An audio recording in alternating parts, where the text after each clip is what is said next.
শীতকালের সন্ধেবেলা গরম গরম ধনিয়া পেঁয়াজুর সাথে মুড়ি, একদম সন্ধেটা জমে যায়। এই পেঁয়াজু বানানোর জন্য পেঁয়াজ, ধনেপাতা, কর্নফ্লাওয়ার সাথে বেসন, লবণ, হলুদ স্বাদ মতো নিয়ে ভালো করে মাখিয়ে নিতে হবে। এরপর কড়াইতে গরম তেল করে তার মধ্যে একে একে পেঁয়াজগুলোকে ছেড়ে দিতে হবে। আমি ছোট ছোট সাইজের করেছি, তোমরা চাইলে বড় সাইজেরও করে নিতে পারো। এবার ভালো করে একদম অল্প আঁচে ভেজে নিতে হবে, তাহলে কালারটা দারুণ চলে আসবে।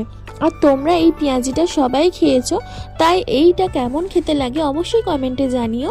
আর তোমরা যারা ভিডিও আমার প্রথমবারের জন্য দেখছো, অবশ্যই নিজেদের নাম কমেন্টে লিখে দিয়ে যাও। আর তোমরা কীরকম রান্না দেখতে চাও সেটাও আমাকে জানিও। সব রকম রান্না গ্রাম বাংলার বুকে যেভাবে রান্না করা হয় সেইভাবেই আমি তোমাদের সাথে শেয়ার করব। অবশ্যই ফেসবুক পেজটা ফলো করো, আর ইউটিউব থেকে দেখলে চ্যানেলটাকে অবশ্যই সাবস্ক্রাইব করে রেখো।